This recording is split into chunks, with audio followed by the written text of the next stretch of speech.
So you might have read some guidance from the U.S. Department of Education back in March, where it talked about once schools reopen, individual IEP teams can have meetings and can discuss compensatory services and see if your child is eligible.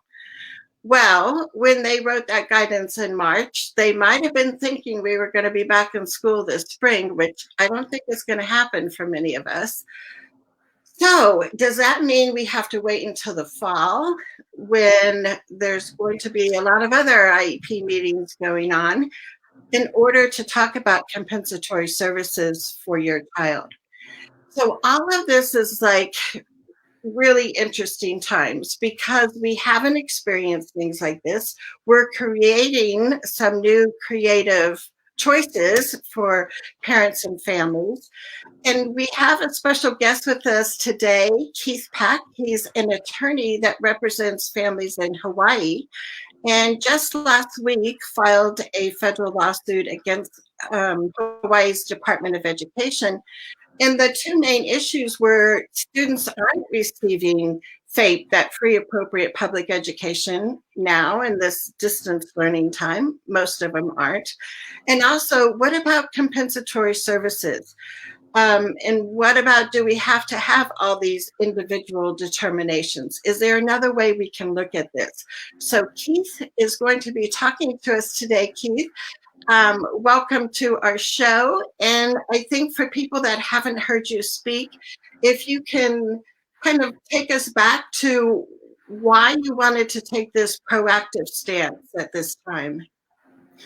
So, at first, I've had clients calling me up, telling me about how their children are getting nothing, and maybe their children with more severe disabilities, autism, behavior problems, and they're basically left on their own while the Department of Education had been delivering services, maybe minor services to some kids and considerable services to other kids, but regular education kids were still getting services at that time. And what we heard from the federal government is correct, that these children who are not getting their full IEPs are potentially entitled to individual determinations about an equitable amount of compensatory educational services that would put them back to where they would have been. What wasn't mentioned, of course, was it's not just the services you're not getting, it's also the failure to continue to progress the acquisition of new skills that you're losing out on. Now, I want to describe something here. Even if a general ed kid is getting, just a little educational services, maybe packets, maybe worksheets, that's educational services. And when they get any educational services, it has to be compared to the IEP, because the IEP is the basic floor of what is meaningful benefit. It's access to education. So if you're not getting the IEP implemented, then you're not getting that access.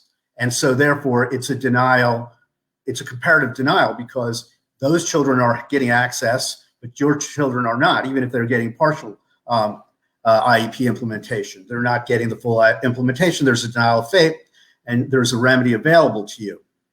Now, I wasn't faulting the Department of Education for the pandemic.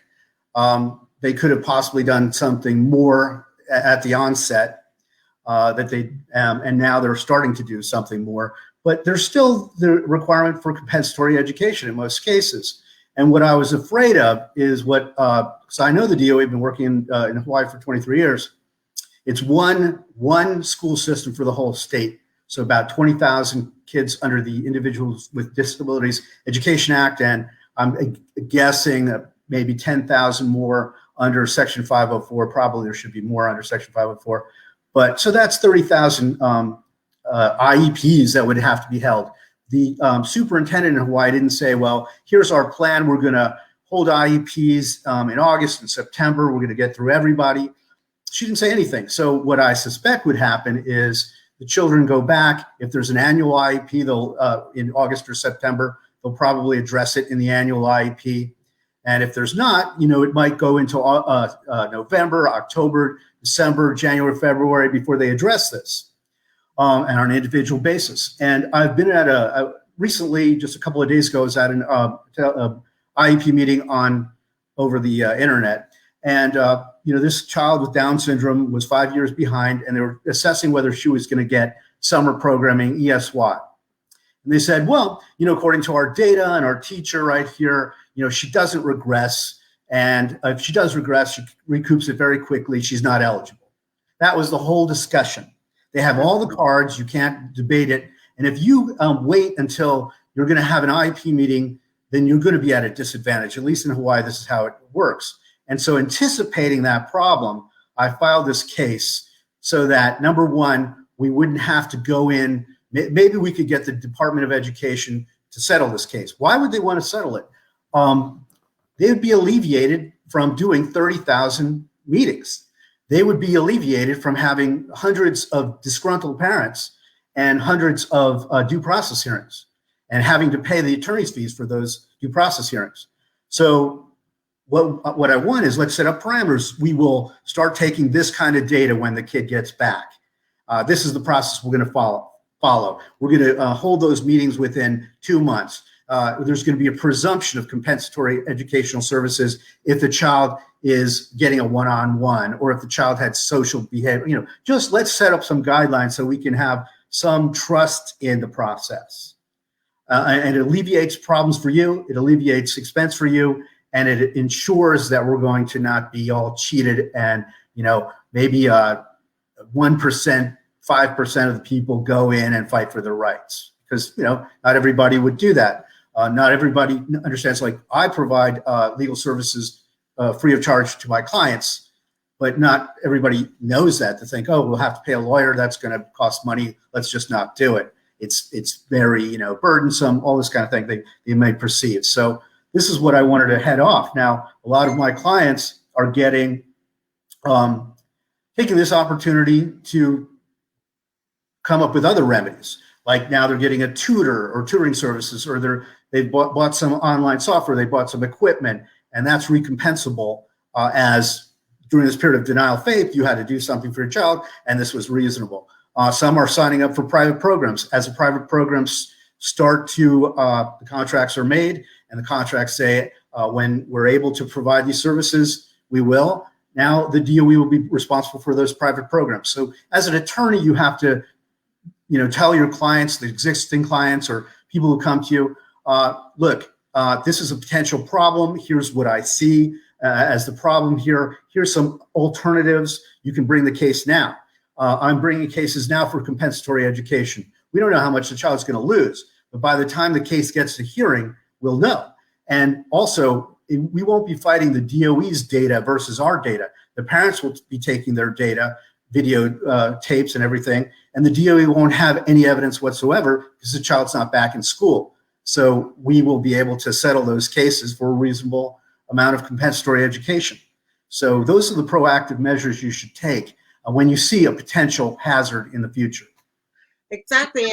And one of the questions, I guess, that pops up is, should parents, err on the side of caution and give the district 10-day notice that they're going to pursue private schooling or private tutoring to make sure they meet that 10-day, deadline? So the way I feel about that is I don't believe the law would really require it because, the DOE, the 10-day notice is really meant to have the DOE have a chance to fix something. Right. But they're not fixing this. That's true. And they can't fix it.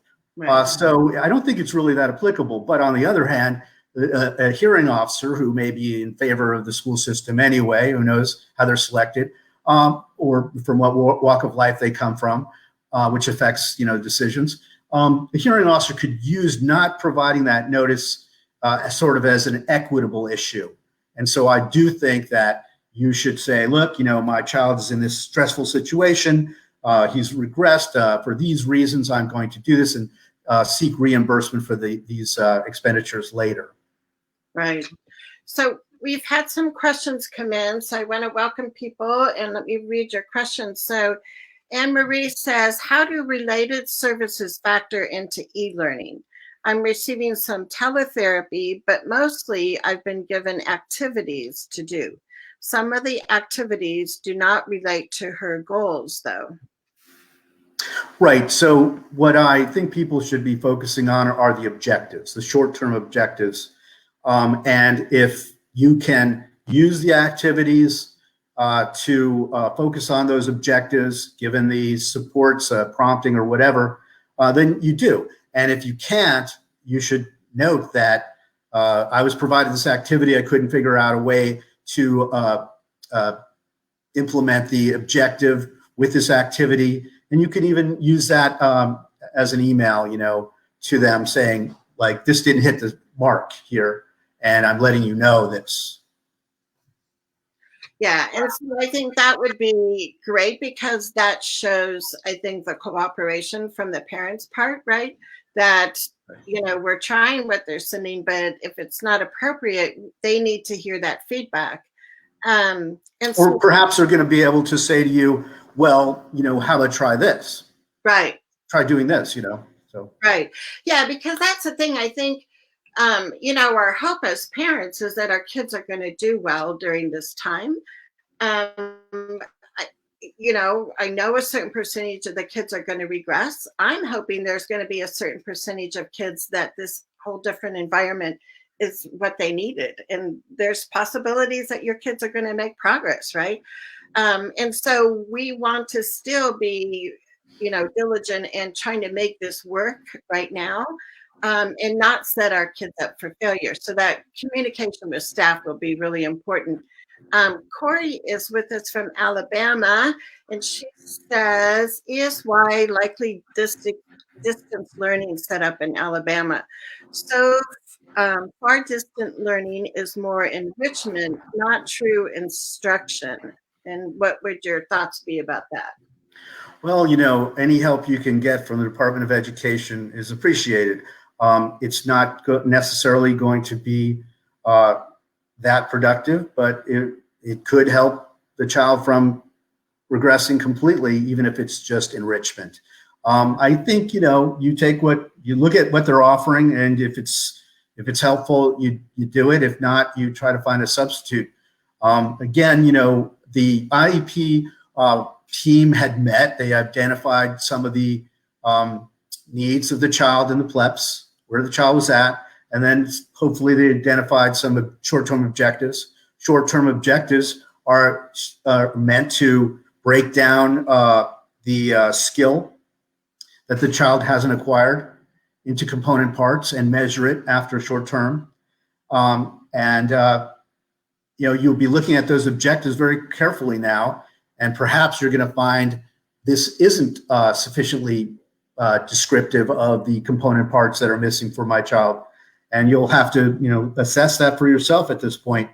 I often feel like the DOE just says, the student is behind in math or has a social deficit in a broad scope, instead of breaking down the components of that deficit or that skill and determining, okay, he can do 3 of these things, but there's 2 other things that he's not being able to do, so he's not socializing. And so let's identify those component parts and try to teach to that. So I think, at this time, maybe parents will be required to, face these issues. And when they come back, they can really be more of a, contributor, like, no, in fact, I've been teaching him for the past 3 months, and here's what I see. A lot of times in the state of Hawaii, though, a parent will say something in the PLEP section of the IEP where the child's at, their present levels of performance, and the DOE will say, we'll put that in the parent concern section, instead of taking your information as part of what, we're defining here. So that's just the way Hawaii does it. But that's a big problem. That's probably a common practice. I know I was just talking to a family in New York this morning, and saying what I suggest is that parents actually email their input, and so then the district can copy and paste it into the actual form, because so many times I think when parents verbally say that. Teachers are nodding and smiling, but nobody's writing it down, or they try to summarize it with a couple sentences. So yeah, I think that's going to be one of the benefits of this new reality is parents are going to learn more about their children, learners. They're going to learn more about the curriculum that has been sent home and whether or not it's appropriate. And so, yeah, I think those IEPs are going to be have more clarity and specific kinds of language in the IEPs now that the parents have really had a chance. That brings up an idea for me. A lot of times in the state of Hawaii, and I don't know how prevalent this is across the country, but if you want to talk about reading methodology, they'll say, oh, that is to be left up to the schools. Under Raleigh, that's left up to the schools. Absolutely not. It isn't. That's a misunderstanding of Raleigh. What special education is the modification to content, methodology, and delivery of instruction. Methodology is a key component. So if a family starts to adopt methodology, reading methodology like Linnemuth Bell or something, and they come back to the IEP team and they say, look, for the past 3 months, my child has been doing Linnemuth Bell and he's progressed. The school at that time can't say, well, we want to use a multimodality approach and just ignore it. I think at that point, they're going to be stuck, depending on how you present the process and how effective, maybe your litigation strategy is if that comes into play. But at that point, I think I could pretty much require the Department of Education or school to provide Linnemuth Bell services at that point. Right. And I think, one of the things that we've been talking about too is the importance of parents taking some type of data collection during this time. And the other, because I just did a show yesterday on this, and the other thought I have, and so what do you think, is I think it's reasonable for parents to request the teacher, now that school is still technically in session, right?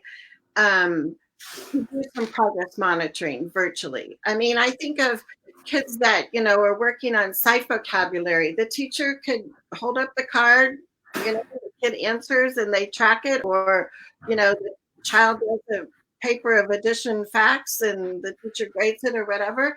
But or the teacher or the school system provides data collection sheets on the objectives so the parents can do it. At the very least, they should be assisting parents to assess the regression that they know will be caused. Right. Yeah. And so, I mean, it's fun to hear you talk and then like different ideas pop up. So then that makes me think of, could it, I mean, a parent could, but would it be a good strategy for them to request a simple amendment to the IEP and add parent training in? Because I doubt many IEPs have parent training, and this would be like the perfect example of why we need parents. So not only for data collection, but for tips on the instruction part. So do you think that could happen that quickly, that they could amend IEPs and I don't know if they have to amend IEPs. They should be making efforts to mitigate the losses here. I don't think they need to amend the IEP to provide that. But you think about it. Teachers and administrators and the whole bureaucracy, whole school system bureaucracy, I don't think they're putting in the same amount of hours now that they did when they had to go full time to school. So why can't they do other things like that? This is not a burden on them. They're still being paid. Right. Keisha has a good question. She said, what are some examples of compensatory services? So compensatory education could be in the form of reimbursement for your expenses. If you had to hire a babysitter to come to your home and take care of your child, but they were also providing educationally relevant services to your child, that could be reimbursable under compensatory education. You could also end up getting, okay, so a couple clients called me yesterday and said they had discovered that their children, all the children in this 3 class, had lost 1,000 hours of speech therapy this year. Nobody told them until they found out. The school system said that they'll provide that in a 2-week period, and parents were wise enough to say, no, that's ridiculous. You can't catch up for. So they're going to ask for a program. They're going to find a program that will address their children's needs in speech, and it's going to be a private program perhaps, and the DOE will have to pay for that. So there's really whatever will equitably remediate what the child lost, and so put them back into the place they would have otherwise have been. That's compensatory education, whether that's reimbursement or that's a private program, or whether that's 2 hours of math tutoring delivered by the school for the rest of the school year for 8-week period or whatever it is that is determined. And you can possibly, there's a lot of ways to do this. You can say, okay, according to the plebs, he was reading at this level. We've taken that test again. He's not there. He's going to get tutoring for an hour a week until he catches back up while he's getting his regular services. Right. Right. And I think what's key is, to make sure that they're going to fit with your child's needs. And, because I think what some parents are worried about is compensatory education might be granted in the fall, and then the school might want to extend, several school days. And that probably wouldn't be the best learning environment if your child has to go to school longer. Right. A lot of schools have like fall breaks, before Thanksgiving. There's the Christmas, winter break, there's spring break. So some parents could look at those, or like, would that be time throughout the year that you could get compensatory ed? You want it all at the beginning to give your child that jump start. So yeah, I hope that it's, going to meet the needs. And I guess that's one of my questions. So the Department of Ed in Hawaii would look at some parameters. But what I wonder is, then could parents still opt out of that agreement if their child's needs are so individualized that it really wouldn't be appropriate? How would that work? Well, that's a matter of negotiation or a judge's order. But what I would assume is we would have a basic agreement that could be added to on an individual basis for if there were out-of-pocket expenses, or if a child was moved to a private program, that would be permitted under the settlement. Also, there would be, basic parameters and basic assumptions or presumptions that we would establish, and timetables and, measurements and mechanisms, but it could still be individualized. And I don't know that anybody would need to opt out if we had a settlement that allowed for that flexibility. Right, great. And I want to remind our viewers, if you type the word or the phrase COMPED in the comments, then I will get you some additional resources and they'll be emailed out to you. So just type in COMPED and we can set you up for those.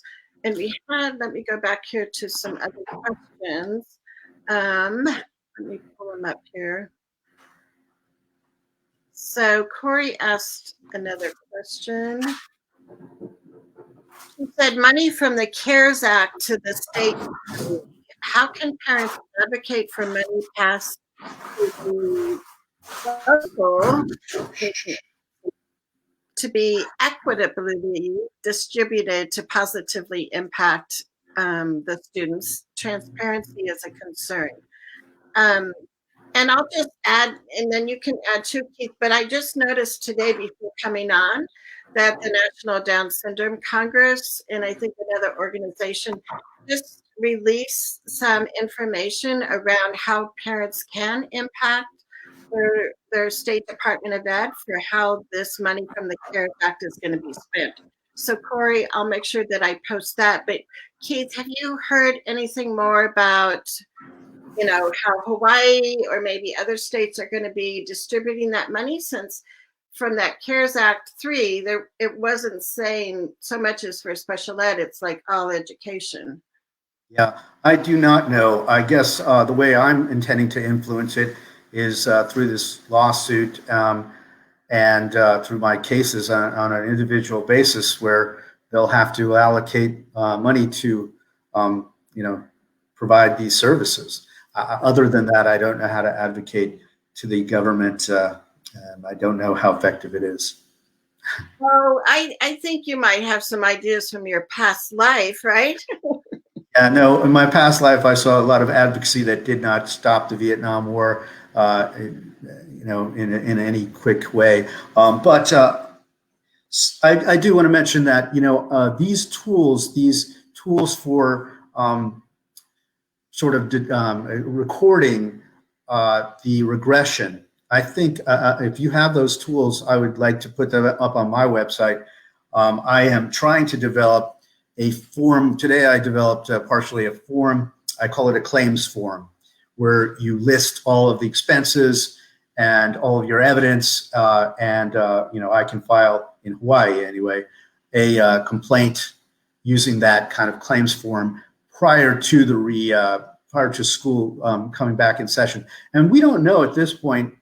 Every state could be different, or every school district could be different. But will kids be going back 2 days a week? And will it be year-round school? We don't know what's going to happen. So many different things might happen.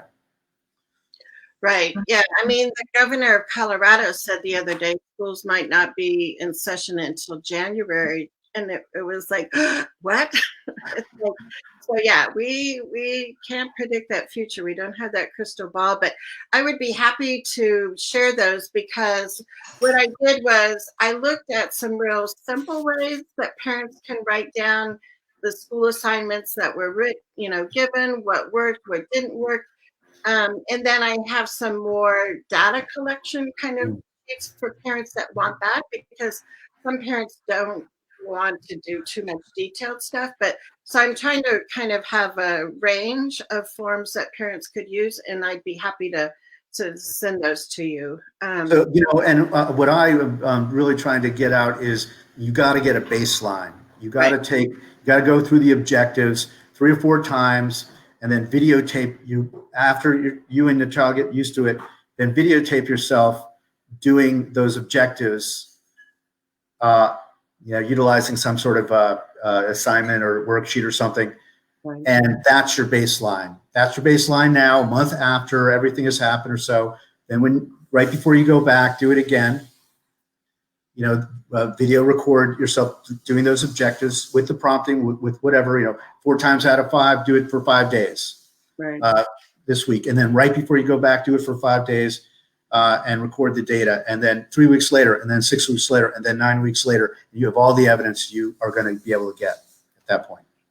Yeah. And I think that is so, having the video is going to make a huge difference. So I tell parents, if you have a cell phone, you have a way to collect data, right?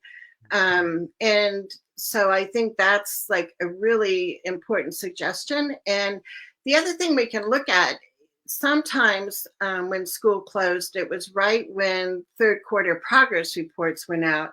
So if that happened in your district, you could go back to that third quarter progress report, see what the teacher wrote there. I think we'll get better progress reports because parents will find out not much is written in them. But that could also be something that you might be able to use in your situation. When I see progress reports, they have an E, a P, or an M, and that's it. I know. So, very little information. Yeah, I know. Snow is from South Carolina, and she says, my daughter is 10 and in 3rd grade. She qualified under other health impairments and speech, and she's in general ed 79.2% of the time, has modifications because in South Carolina, they removed the possibility of a diploma. We receive general ed assignments with no accommodations. We receive a separate set of assignments that claim are modified general ed assignments, and they listed the accommodations we can use, and we receive a third separate set of assignments for the self-contained special ed class that do not pertain to her IEP goals. And I'm going to have to scroll down, I think, to see the rest of her comment. I can't. Let's see. So Snow, can you respond? I don't see the rest of your question. Well, but you know what is odd to me is the statement they remove the possibility of a diploma. I have a situation in Hawaii that's similar to that, where in high school you're supposed to choose a track, either the diploma track or the certificate track, and in fact they try to force parents to choose the certificate track, and that's a violation under Section 504, in my opinion. So it's an interest. I'd like to uh, team up with a lawyer from South Carolina and investigate that a little bit. Yeah, and I think I don't know how common it is, but I've heard that from other parents that once your child starts taking alternative assessments, that puts them on this track. Some states have just one diploma everybody gets. Some states are like South Carolina, where instead it's a certificate or something. But yeah, that would be wonderful if we could get some OCR rulings on that, because that impacts a lot of our kids, especially ones with intellectual disabilities. I think rather than OCR, I would file a claim in federal court. I'd have to think about it, but what was happening, at least in certain cases with my clients, were clear violations of Section 504. So it still probably happens, but right. And Keisha says, thank you. She had asked about the example. She said, I wanted to look into tutoring services, but I didn't know if that needed to be provided by the school. So, I mean, you could write them and say, look, I believe that tutoring services will help out. Right now, I see a lot of regression. Would you provide those services? If not, I'm going to seek private services and reimbursement for them. If you can afford the services, it could be tutoring over the internet if that's effective for your child. Right. And Lisa has a question. She said, my son's in 12th grade this year. We come from a very small school district. IEP hasn't even been mentioned for my son in all of this.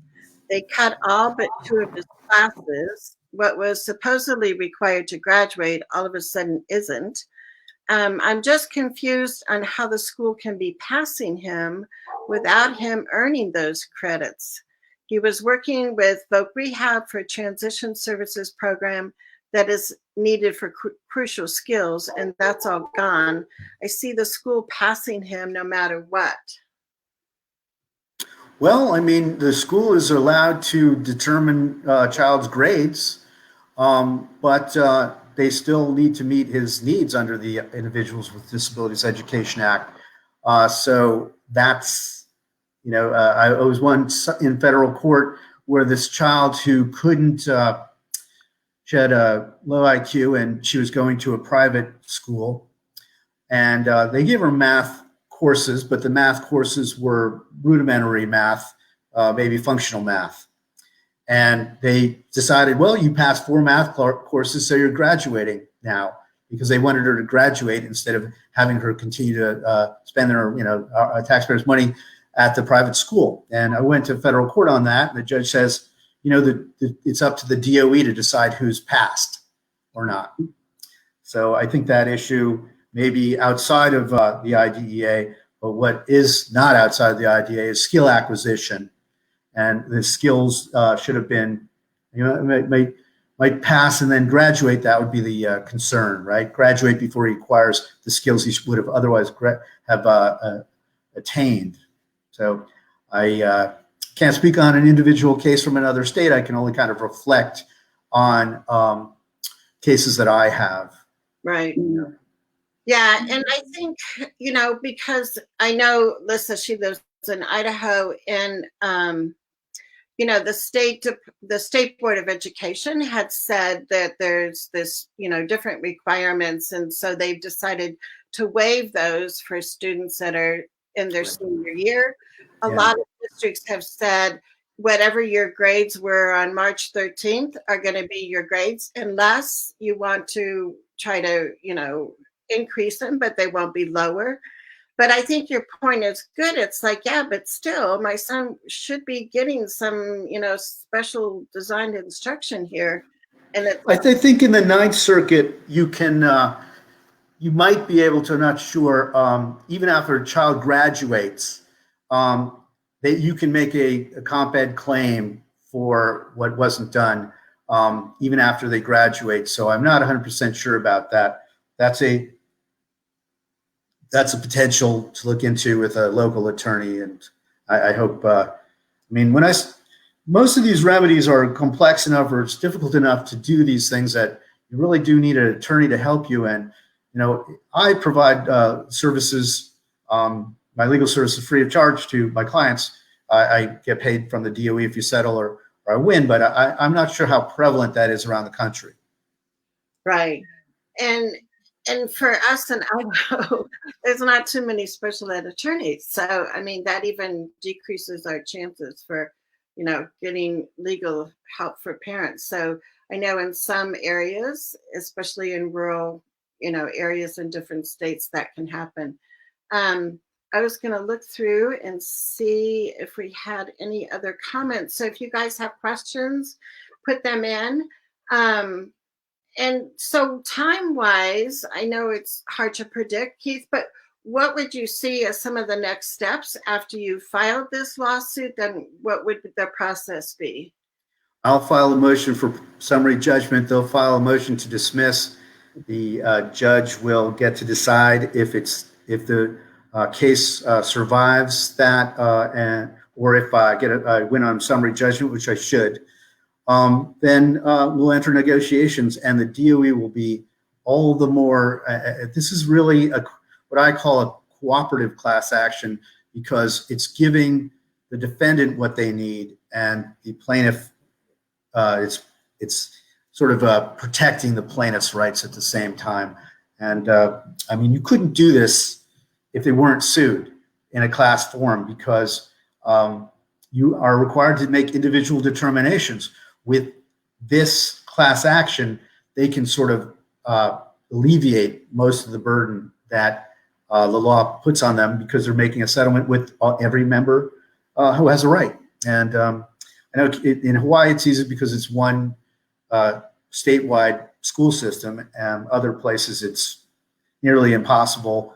But I do think that the idea of creating the parameters that you will use and letting parents know about that. We will have IEP meetings, or we will have, assessment meetings in,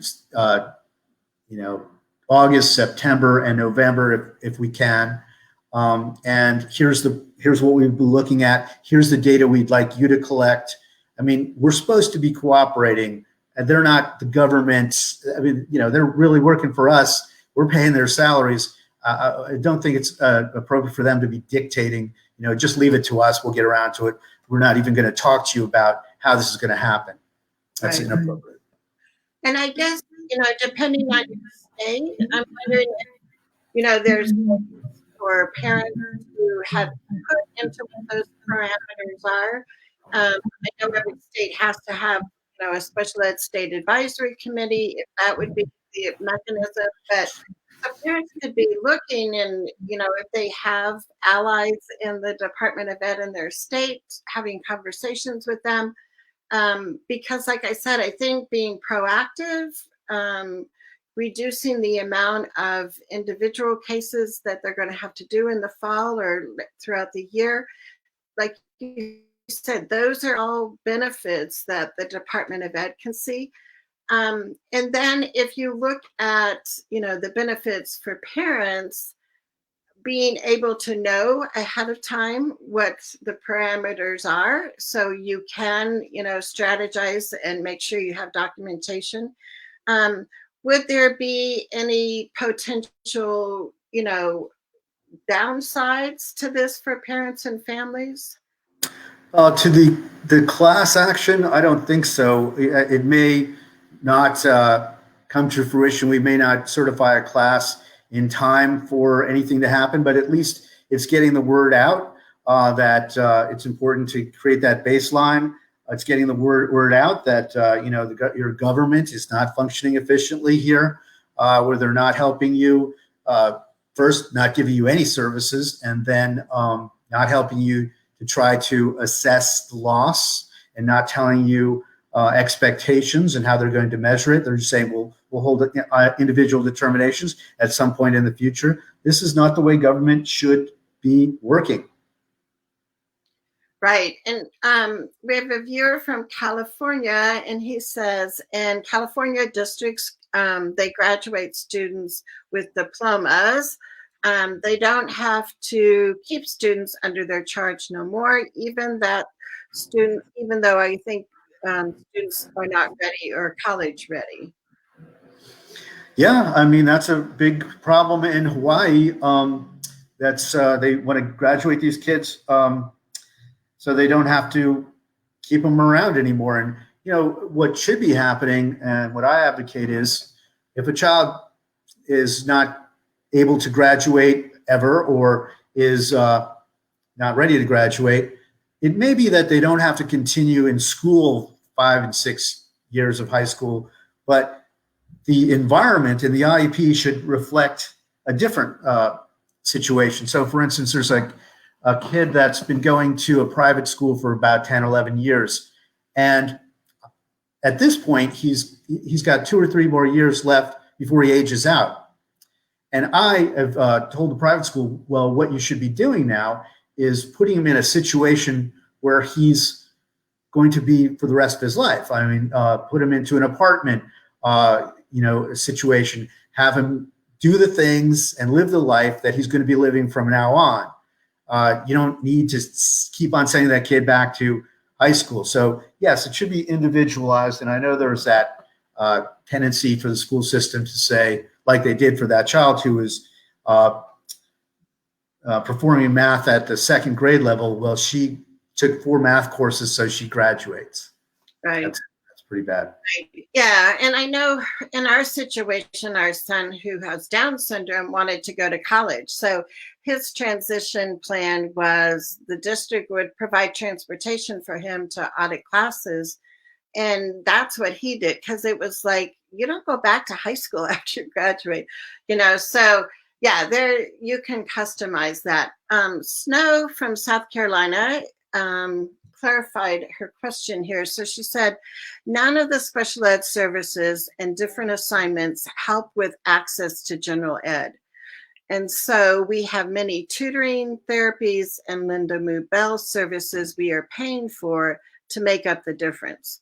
The school is aware we are doing 4 hours per day of Linda Moo Bell, but I have not specifically, told them the special ed services they are attempting to provide are not helping. So she hasn't notified them that their services weren't helping at all. So I'm a little bit confused. I think I read that they won't provide supports in the general ed curriculum. And if that's true, that's improper. But if you want reimbursement, it would be a good idea to let them know that this situation is occurring and how you're addressing it. Right. And so if you just joined us, I want to remind you to type in the phrase COMPED. I'll be sending you some more documentation. I also wanted to share Keith's website, hawaiispecialed.com. It's Hawaii SPED, S-P-E-D, HawaiiSPED.com. Yeah, sorry, Hawaii SPED, SPED.com. Good. Okay. No, you're fine.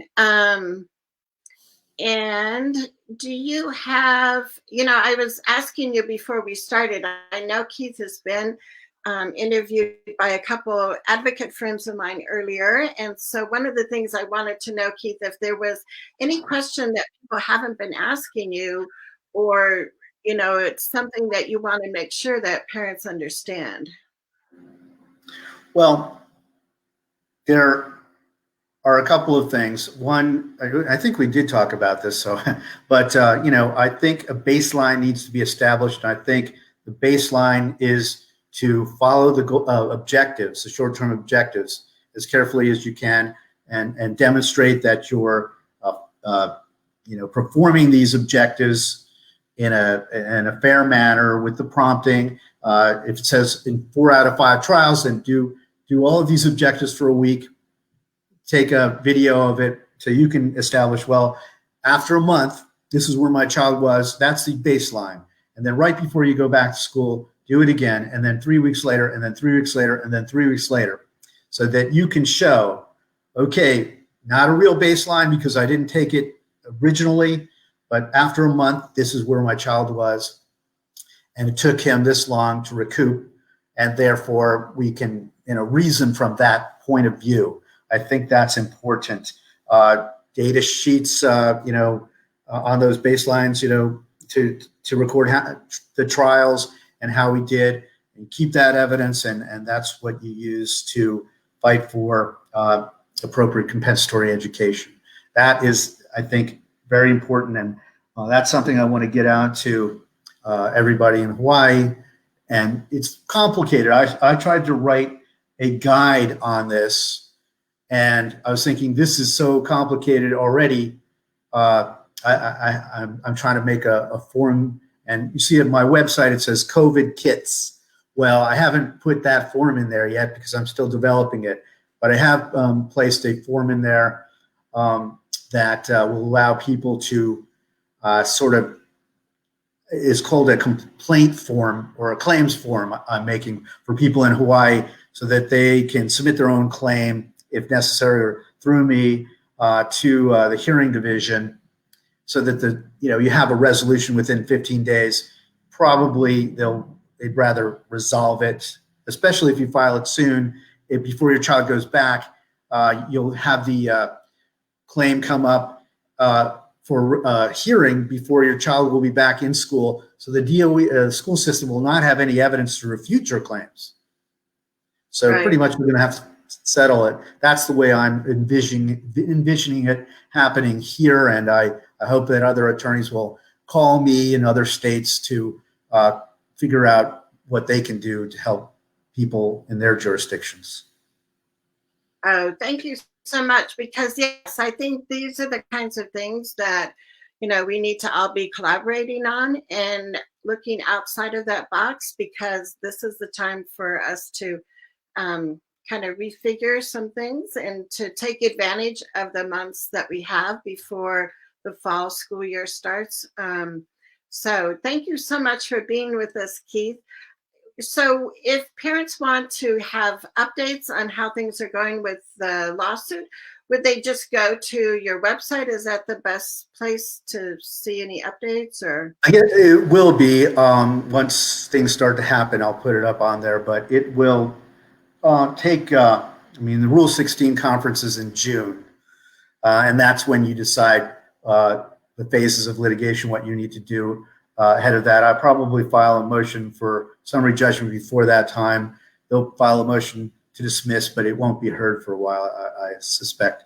So, this is to spur the Department of Education, if nothing else, this is to spur the Department of Education into giving the special needs population some attention, because prior to this, they were getting none.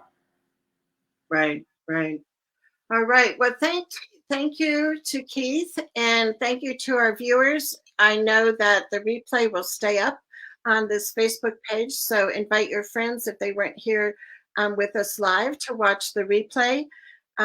Next week, it kind of depends what our subject will be for our regular Thursday show. I'm thinking that we're going to hear something from the Secretary of Education, because I think her deadline is April 26th or 27th of submitting a report to Congress. So next Thursday, we might be concentrating on what that is. If not, I'll be posting a question in our Facebook page so you can vote and say what topics you're most interested in. So we're being real flexible with our weekly schedule so we can meet your parent needs. So um, I am Charlene Tanner, and I'm here to help you each Thursday through our Facebook Live shows. And also, we have a membership group. If any parents are interested in becoming a parent trailblazer with us, let me know, and we can set that up for you also. So thank you, Keith. Best of luck, and Thank we you. will watch. Thank So you. thank you, everybody. See Take you care. next week. Bye-bye.